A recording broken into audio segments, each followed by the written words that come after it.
terjadi tentang Antifa ya. Menurut news bahwa besok akan diklarifikasi, akan diwawancarain, kita akan lebih banyak tahu tentang Antifa ini.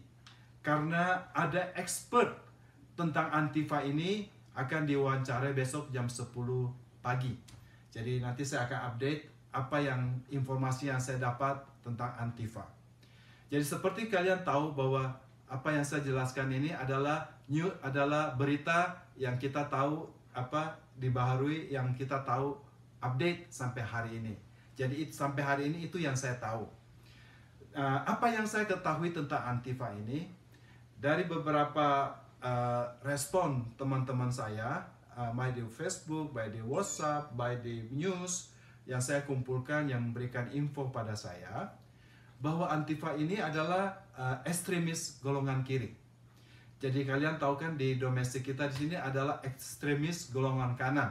Artinya orang-orang putih yang tidak suka sama orang hitam atau kulit berwarna, atau biasa kita kenal KKK ya, Ku Klux Klan ya.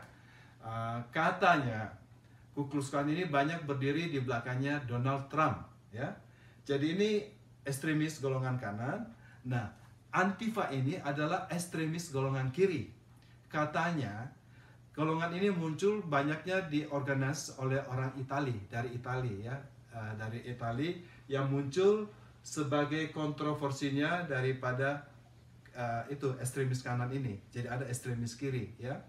Jadi ada yang juga mengatakan bahwa ekstremis kiri ini didanai oleh Soros. Itu saya tidak tahu kebenarannya. Tapi itu yang lagi beredar saat ini di kalangan WhatsApp teman-teman saya ya. Karena teman-teman kita orang Indonesia juga ada yang pro kanan, ada yang pro kanan, pro republik, ada yang pro demokrat ya. Jadi yang pro republik bilang bahwa ini yang menggerakkan ini di belakang ini adalah golongan Antifa, adalah ekstremis kiri, komunis, sosialis ya, yang menyusup masuk dalam gerakan ini. Sedangkan yang golongan demokrat ini bilang bahwa ini disusupi oleh golongan kanan, ekstremis kanan, karena anak-anak muda ini orang-orang bule ya. Orang-anak bule, dia bilang tujuannya supaya tampaknya movement orang hitam ini yang disebut Black Lives Matter, BLM, itu supaya jadi jelek gitu loh. Tujuannya begitu. Dan memang sepanjang hari ini tadi kita lihat dari tadi news begitu, saya tidak simpati banget dengan ini, dengan penjarahan dengan itu semua ya. Terus apalagi yang saya mau cerita? Oke. Nah, ini ada yang cerita menarik juga hari ini viral. Jadi seperti kita tahu, Texas itu negara koboi, bagian koboi. Banyak yang suka punya senjata ya. Jadi di situ tuh mereka mensupport idea bahwa orang harus memiliki senjata ya. Dan di Texas itu kebanyakan adalah Republikan ya. Republikan, sehingga banyak tentu adalah yang mensupport Presiden Trump. Nah, tapi anehnya kemarin lagi viral saat ini di Facebook dan di mana-mana, karena kepala polisi di Houston, Texas ini, namanya siapa ya? Namanya, saya lupa namanya.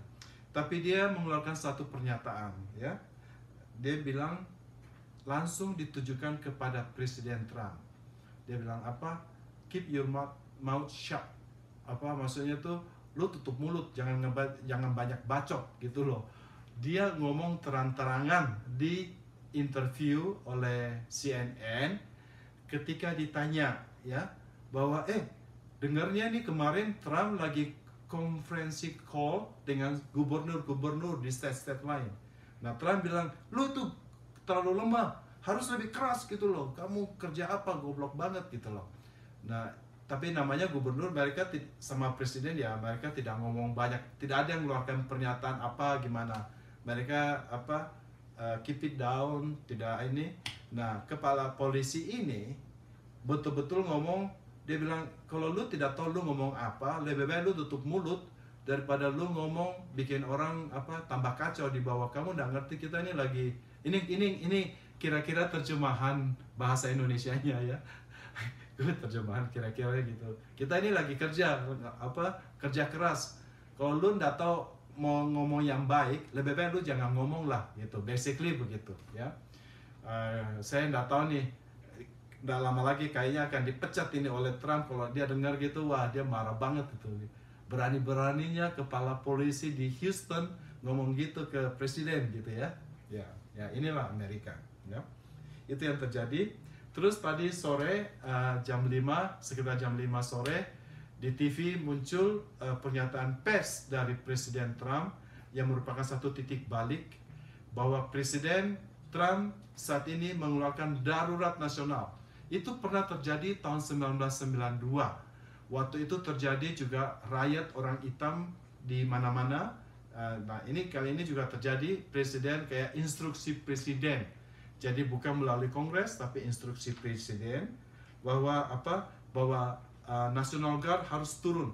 Jadi dengan instruksi ini mulai berlaku tadi sore jam 5, National Guard akan turun kemana-mana. Kita akan melihat, jadi bukan hanya beberapa lokasi aja, tapi seluruh Amerika National Guard akan diterjunkan.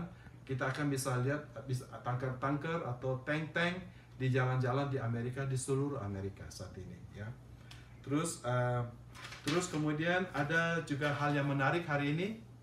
Beberapa teman-teman saya yang of course yang condong ke Republikan pada mengirim WhatsApp yang lagi beredar bahwa orang yang dibela-bela ini, George Floyd ini ya, yang kemarin yang meninggal itu ternyata juga bukan orang-orang baik gitu loh. Dia bilang dia bolak-balik keluar penjara, bahkan kemarin katanya dia ditahan, dia suka mabok dan suka marijuana. Pernah ini yang saya dapat ya, saya tidak tahu tapi ini info yang saya dapat bahwa orang ini, George Floyd ini, track recordnya juga bukan bagus-bagus banget gitu loh. Jadi dia pernah ditahan karena drug, karena marijuana, dan yang terakhir karena counterfeit. Jadi uang $20 tuh palsu. Entah apa uangnya difotokopi, jadi kayak uang asli dipakai bayar gitu. Hanya ketahuan panggil polisi, dan akhirnya terjadilah sampai saat itu. Nggak tahu apakah memang uangnya palsu atau kebetulan dia dapat uang palsu terus pakai belanja, kita tidak tahu.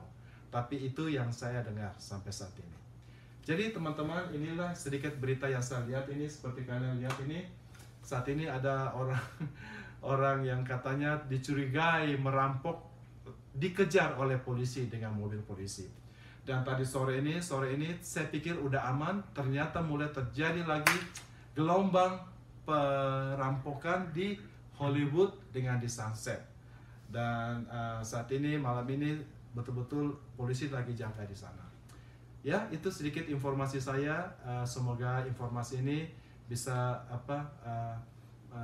membantu teman-teman, memuaskan keinginan tahu teman-teman di mana-mana. Saya Buce, Executive Board Indonesian Diaspora Global yang berada di Amerika. Terima kasih.